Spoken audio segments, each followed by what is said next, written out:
नमस्कार, मैं संजय भाटिया हूं और आप देख रहे हैं लोकमत हरियाणा। आज मैं एक बार फिर से बात करने जा रहा हूं रोहतक लोकसभा सीट से सांसद दीपेंद्र सिंह हुड्डा के बारे में। आपको याद होगा, लोकसभा चुनाव में कांग्रेस ने 5 सीटें जीती थी। हरियाणा के अंदर 10 सीटें हैं लोकसभा की, तो 10 में से 5 सीटें कांग्रेस ने जीती थी। वहीं दीपेंद्र सिंह हुड्डा के बारे में अगर मैं बात करूं तो हरियाणा के अंदर सबसे ज़्यादा वोट लेने वाले सांसद बने थे दीपेंद्र सिंह हुड्डा। अब जिस प्रकार से विधानसभा चुनाव में 2024 के विधानसभा चुनाव के पश्चात दीपेंद्र सिंह हुड्डा और उनके पिता चौधरी भूपेंद्र सिंह हुड्डा को कुछ लोग टारगेट कर रहे हैं, निशाने पर रख रहे हैं, सारा दोष उनके ऊपर मढ़ा जा रहा है। कुछ लोग तो यहाँ तक कहते हुए घूम रहे हैं कि दोनों पिता पुत्र की जोड़ी है वो घर से बाहर नहीं निकल रही है। लेकिन आपको बता दूं, दीपेंद्र सिंह हुड्डा जहाँ भी उनके कार्यक्रम होते हैं वहाँ पहुँचते हैं, अपने कार्यकर्ताओं के बीच में जा रहे हैं। यहाँ तक कि दीपेंद्र सिंह हुड्डा ने स्वयं कहा है कि लोगों ने उन्हें 37 सीट देकर, यानी कि कांग्रेस को 37 सीटें देकर एक मजबूत विपक्ष बनाने का हरियाणा में काम किया है और एक मजबूत विपक्ष का दायित्व वह पूरी तरह से कांग्रेस पार्टी जो है वो निभाएगी। वहीं दीपेंद्र सिंह हुड्डा ने बड़े आत्मविश्वास के साथ कहा कि नए साल से कार्यकर्ताओं के बीच में, अब कांग्रेस की जो नेता हैं वो लोग जाएंगे, कार्यकर्ताओं के बीच में पहुंचेंगे नए साल से। तो दीपेंद्र सिंह हुड्डा जो कि हरियाणा के एक लोकप्रिय नेता हैं, ऐसा नहीं है कि झज्जर रोहतक के नेता हैं दीपेंद्र सिंह हुड्डा, पूरे हरियाणा के युवाओं के एक आइकॉन है दीपेंद्र सिंह हुड्डा।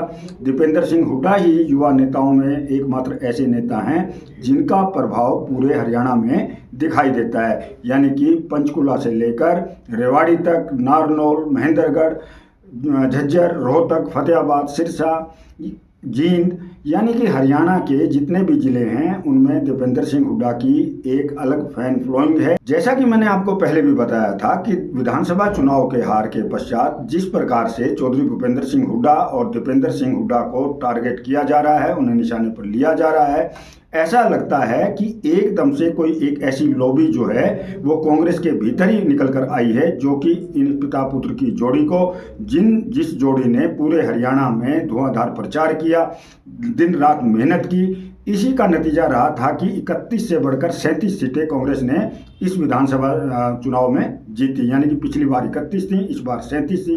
दीपेंद्र सिंह हुड्डा के बारे में जैसा कि मैं आपको बता रहा हूं, इसमें कोई दो राय नहीं है। विपक्ष के नेता भी मानते हैं कि दीपेंद्र सिंह हुड्डा का एक क्रेज है, दीपेंद्र सिंह हुड्डा की एक पहचान है। युवा वर्ग खासकर उन्हें अपना आदर्श मानता है, नेता मानता है। वहीं यह सच है कि हरियाणा का जो युवा वर्ग है, इसके अलावा हरियाणा के जो लोग हैं, कांग्रेस के कार्यकर्ता हैं, वह भी मान रहे हैं कि जिस दिन दीपेंद्र सिंह हुड्डा सार्वजनिक सभाएं करेंगे, लोगों के बीच में जाएंगे, कार्यकर्ताओं के बीच में जाएंगे, तो कांग्रेस का एकदम से उठान होगा। कांग्रेस ऐसा नहीं है कि कांग्रेस बिल्कुल पिछड़ी हुई पार्टी है हरियाणा के अंदर। कांग्रेस एक मजबूत विपक्ष के दायित्व निभाएगी। कांग्रेस के पास 37 विधायक हैं जो कि सरकार की नाकामियों को उजागर करने का काम करेंगे। तो पूरे हरियाणा का जो लोग हैं, कांग्रेस के कार्यकर्ता हैं, विशेषकर युवा हैं, उनकी निगाहें दीपेंद्र पर लगी हुई हैं। और अब दीपेंद्र हुड्डा ने जिस प्रकार से कहा है कि नए साल से, नव वर्ष से कांग्रेस के नेता जाएंगे, कार्यकर्ताओं के बीच में जाएंगे, उनकी समस्याओं को सुनेंगे, उसका समाधान करवाने का प्रयास करेंगे, तो इस बात से भी कार्यकर्ताओं के हौसलों में एक बुलंदी आई है, उनका हौसला बढ़ा है। क्योंकि ये सच है कि हरियाणा में चुनाव हारने के पश्चात कांग्रेस एक प्रकार से शांति दिखाई दे रही है। अंत में मैं यही कहना चाहूँगा कि दीपेंद्र सिंह हुड्डा का जिस प्रकार से पूरे हरियाणा में प्रभाव है, तो जब वो नए साल से कार्यक्रम करेंगे, सभाएं करेंगे, कार्यकर्ताओं के बीच में जाएंगे, तो कांग्रेस में एक नई जान आएगी।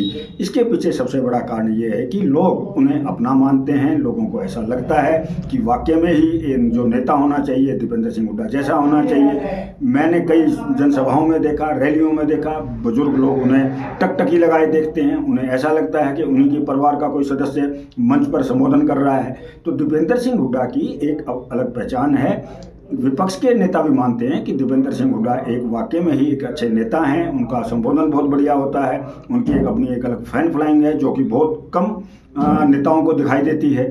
यानी कि दीपेंद्र सिंह हुड्डा किसी एक इलाके के नेता नहीं, पूरे हरियाणा के नेता हैं। और कार्यकर्ताओं को भी अब उम्मीद है कि दीपेंद्र सिंह हुड्डा नए साल से जब बाहर निकलेंगे तो कांग्रेस के कार्यकर्ताओं में भी जान आएगी। राजनीति के जानकार भी मानते हैं कि दीपेंद्र सिंह हुड्डा की छवि जो है वो हरियाणा के अंदर एक बेहतर नेता की है। तो आने वाला जो समय है दीपेंद्र सिंह हुड्डा का बड़ा उज्जवल भविष्य दिखाई देता है। कोई बात नहीं, 2024 का चुनाव कांग्रेस हार गई है। अब दीपेंद्र सिंह हुड्डा के नेतृत्व में कांग्रेस एक बार फिर से पूरे हरियाणा का दौरा करेगी। अन्य नेता भी दौरा करेंगे, कांग्रेस को मजबूत करेंगे और 2029 की तैयारी करेंगे।